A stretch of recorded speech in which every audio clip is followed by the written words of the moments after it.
North இந்தியாவில் இந்த rice ஃபேரா ரொம்ப ஃபேமஸ். வாங்க எப்படி பண்ணுறதுன்னு பார்க்கலாம். ஊற வச்ச கடலைப்பருப்பு, மிளகா வத்தல்,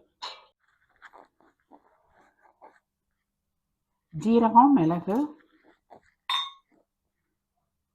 கருவேப்பிலை, இஞ்சி இதை அரைச்சுன்னு வந்துடுவோம்.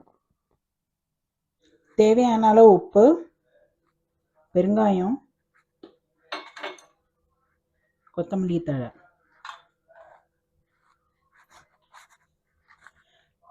பருப்பு அரைக்கும் போது லேசாக தண்ணி விட்டு அரைங்க, ரொம்ப தண்ணி விட்டுறக்கூடாது.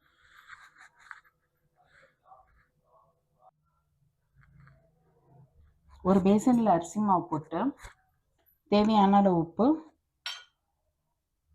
கொஞ்சம் வெந்நீர் தண்ணி எடுத்துப்போம். வெந்நீர் தண்ணி கொஞ்சமாக ஊற்றி கிளறி விட்டுட்டே இருப்போம். கை பொறுக்கிற சூடு வந்தாலும் கையில் போட்டு நல்லா பிசையணும்.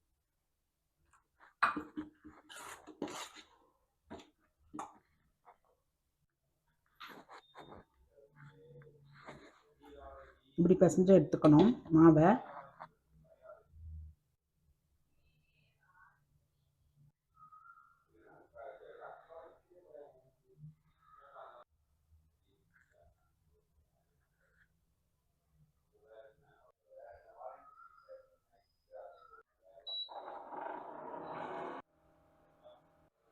டென் மினிட்ஸ் ஸ்டீம் பண்ணியாச்சு.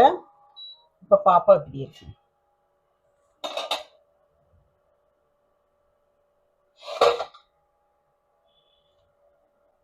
இங்கே பாருங்க, இப்போ ரெடி ஆயிடுச்சு. நல்லா வெந்துருது. இப்போ எண்ணெய், கடுகு, ஜீரகம், பச்சை மிளகா, கருவேப்பிலை போட்டு நல்லா இதை ஃப்ரை பண்ணியாச்சு. அவ்வளோதான், ஃபேரா ரெடி ஆயிடுது. நாளைக்கு என்ன டிஷ் வேணும்னு கேளுங்க. இதெல்லாம் செஞ்சு பார்த்துட்டு கமெண்ட் பண்ணுங்கள் மெசேஜில் எப்படி வந்திருக்குன்னு.